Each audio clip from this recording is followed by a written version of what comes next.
Perkenalkan, nama lengkap saya Ana Anselmi Lipatlain dari Program Studi Pendidikan Kimia Universitas Nusa Cendana.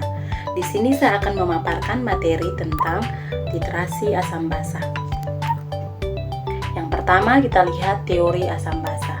Teori yang pertama dari Arrhenius. Ia mengatakan bahwa asam adalah suatu senyawa yang apabila dilarutkan dalam air akan menghasilkan ion hidrogen H+, atau ion hidronium H3O+. Sedangkan basa adalah suatu senyawa yang apabila dilarutkan dalam air akan menghasilkan ion hidroksida atau OH-.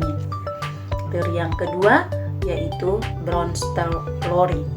Ia mengatakan bahwa asam adalah zat yang bertindak sebagai pendonor proton atau memberikan proton pada basa. Sedangkan basa adalah zat yang bertindak sebagai akseptor proton atau menerima proton dari asam. Teori yang ketiga menurut Gilbert Lewis. Ia mengatakan bahwa asam adalah suatu zat yang bertindak sebagai penerima atau akseptor pasangan elektron, sedangkan basa adalah suatu zat yang bertindak sebagai pemberi atau pendonor pasangan elektron. Yang kedua, kita lihat pengertian titrasi. Titrasi merupakan suatu proses penentuan banyaknya suatu larutan dengan konsentrasi yang diketahui dan diperlukan untuk bereaksi secara lengkap dengan sejumlah contoh tertentu yang akan dianalisis atau belum diketahui konsentrasinya. Prosedur analisis yang melibatkan titrasi dengan larutan-larutan yang konsentrasinya diketahui disebut analisis volumetri. Titrasi asam basa merupakan suatu proses penentuan kadar atau konsentrasi suatu larutan basa dengan larutan standar asam yang sudah diketahui konsentrasinya atau sebaliknya. Proses titrasi dikenal dengan istilah titik ekuivalen dan titik akhir titrasi.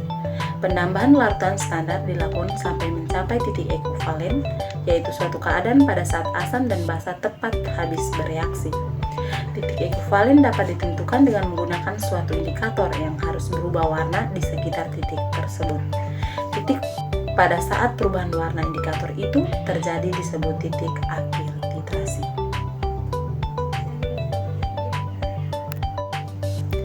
Yang ketiga, kita lihat prinsip titrasi asam basa.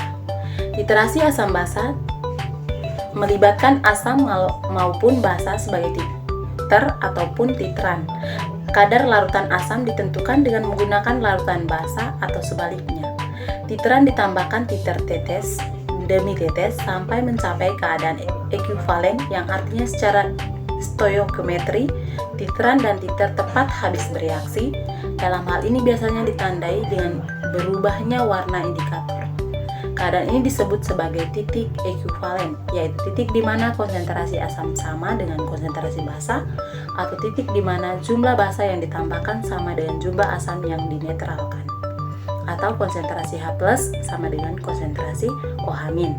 Sedangkan keadaan di mana titrasi dihentikan dengan cara melihat perubahan warna indikator disebut sebagai titik akhir titrasi.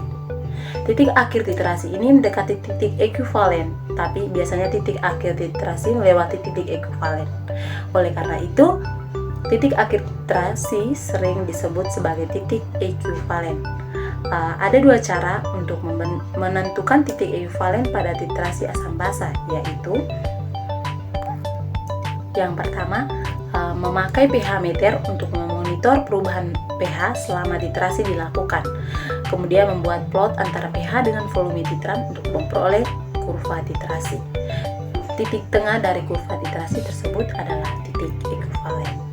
Yang kedua, memakai indikator asam basa.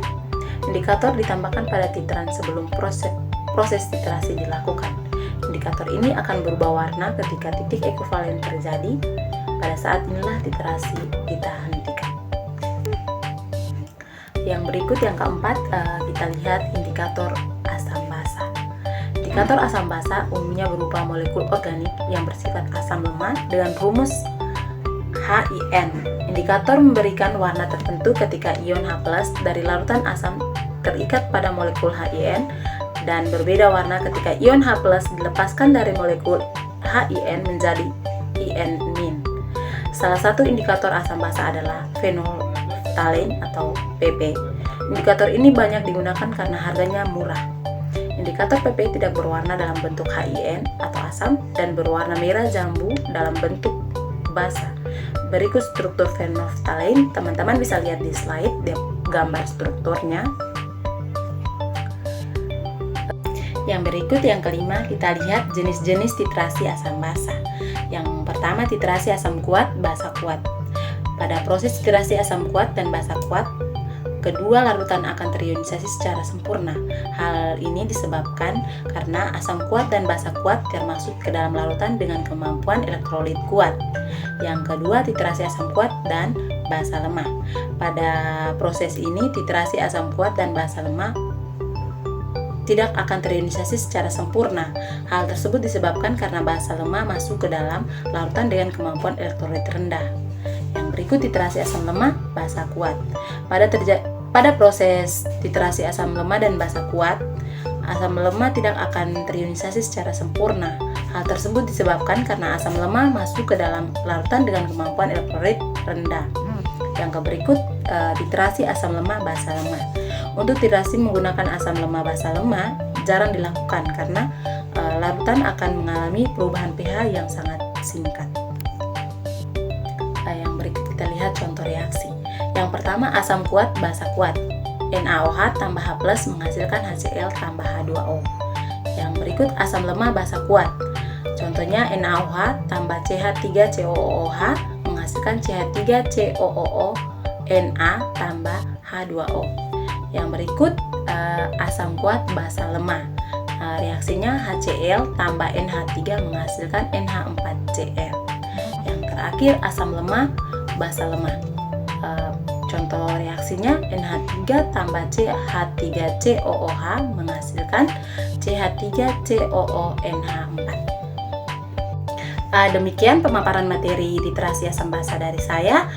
Terima kasih banyak. Jangan lupa like, komen, subscribe, dan share. Semoga membantu ya teman-teman. Bye bye, see you next video.